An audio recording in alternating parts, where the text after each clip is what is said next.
বাংলাদেশের বিদ্যুৎ খাত বড় ধরনের আর্থিক চাপে। বকেয়া বিল ৫২,০০০ কোটি টাকার বেশি, আর ব্যাংক ঋণ প্রায় ১.৫ লাখ কোটি টাকা। এই তথ্য জানিয়েছেন বিদ্যুৎ ও জ্বালানি প্রতিমন্ত্রী ইকবাল হাসান মাহমুদ। জাতীয় সংসদে দেওয়া এক লিখিত উত্তরে তিনি বলেন, গত ৯ এপ্রিল পর্যন্ত বিদ্যুৎ সরবরাহকারী প্রতিষ্ঠানগুলোর কাছে সরকারের বকেয়া ৫২,৩০০ কোটি টাকারও বেশি।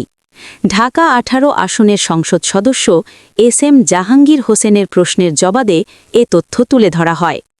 সরকারি বেসরকারি বিদ্যুৎ কেন্দ্র এবং বিদেশ থেকে আমদানিকৃত বিদ্যুতের বিপরীতে এই বিপুল বকেয়া তৈরি হয়েছে। খাতভিত্তিক হিসাবে দেখা যায়, গ্যাস ও জ্বালানি তেলভিত্তিক বিদ্যুৎ কেন্দ্রগুলোর কাছে বকেয়া রয়েছে ১৭,০০০ কোটিরও বেশি। কয়লাভিত্তিক ও যৌথ উদ্যোগের বিদ্যুৎ কেন্দ্রগুলোর ক্ষেত্রে এই পরিমাণ প্রায় ১৫,৪০০ কোটি টাকা।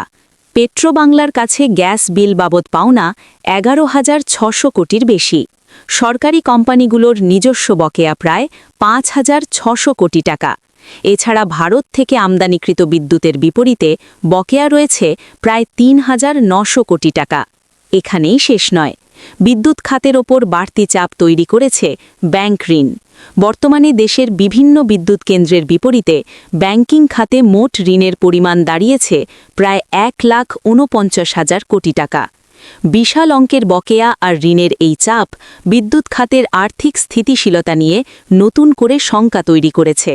বিশেষজ্ঞরা বলছেন, এই পরিস্থিতি দীর্ঘমেয়াদে বিদ্যুৎ সরবরাহে প্রভাব ফেলতে পারে, আর তা মোকাবিলা করা হবে সরকারের জন্য বড় চ্যালেঞ্জ।